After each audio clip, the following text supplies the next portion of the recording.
Hace algunos días estaba revisando unos materiales para una charla con una empresa del sector de tecnología y veía algunos elementos que me llamaron la atención, que me parecieron singulares al momento de hacer como el match o hacer como la conexión entre lo que percibíamos como realidad y lo que era la realidad. Y revisando esos elementos, me encontré algunos conexiones que quiero compartirte en este video de la paradoja de la evolución del Internet y cuál es el impacto que ha tenido en lo que percibimos como realidad y en la velocidad con la cual esa realidad puede cambiar. Hace parte de esos elementos o de esas situaciones en las cuales en algún momento nos sentimos como extrañados o como asombrados, ¿cierto? Porque decimos, wow, o sea, esto puede ser súper interesante y requiere de mucha responsabilidad para quienes de alguna forma utilizamos este tipo de medios, este tipo de espacios.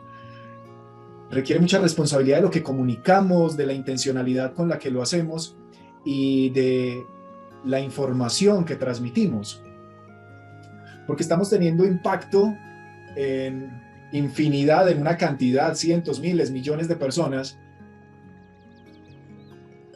en cómo ellos perciben las cosas, en lo que ellos llaman realidad, y podemos ser generadores o de contribuir con una serie de elementos o de destruir.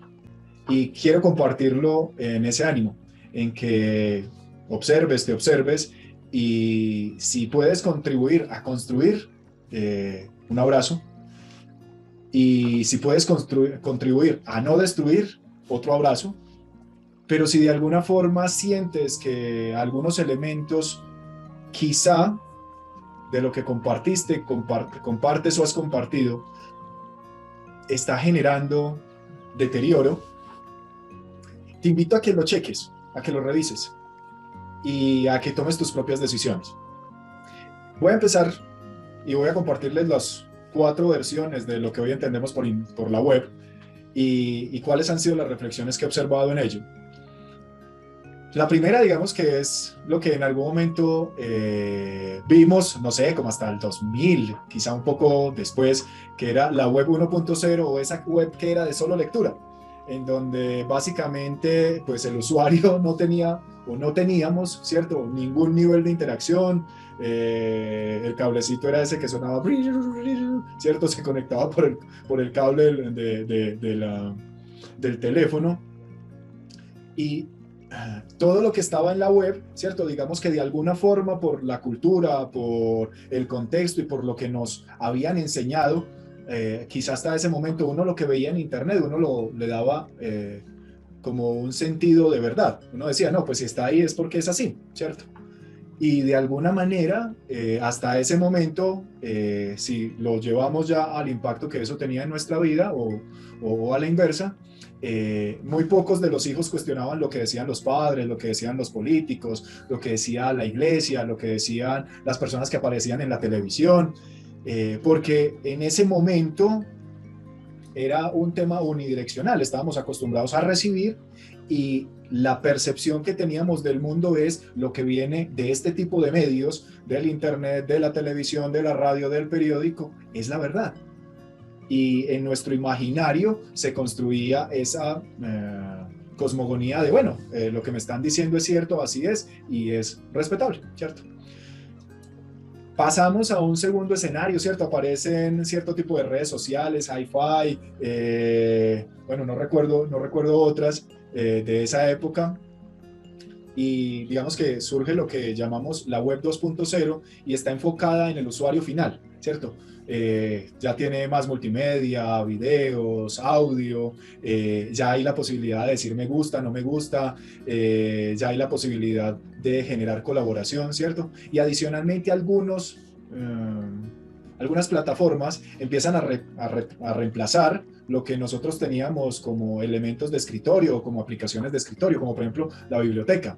Entonces aparece Wikipedia y este tipo de plataformas y las personas ya empezamos a generar interacciones con personas en otras latitudes, en otro espacio, por medio de los chats de servicio al cliente o de soporte, o dejábamos un mensaje y pasaba un rato o un tiempo mientras las personas nos daban respuesta. Y de esa misma manera, nuestra mente seguía teniendo una percepción de velocidad en donde si yo quiero saber lo que está sucediendo en otro lado, tarda un tiempo, toma un tiempo, mientras la persona se conecta o mientras la persona está disponible. Eh, Todavía el teléfono era prioritario, ¿cierto? Para poder comunicarnos con personas al otro lado o poder ver personas al otro lado, eso era imposible tecnológicamente en ese momento. Entonces eso todavía hacía que nuestra percepción de vida, nuestra percepción de mundo, de alguna forma todavía fuese un poco más pausada, más tranquila, más paso a paso, ¿sí? Y de la misma manera el acceso a la información.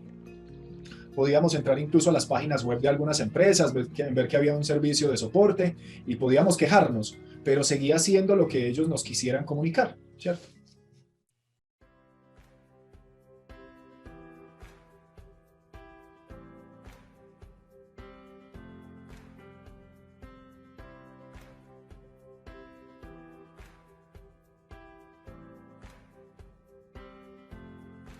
Un universo de posibilidades.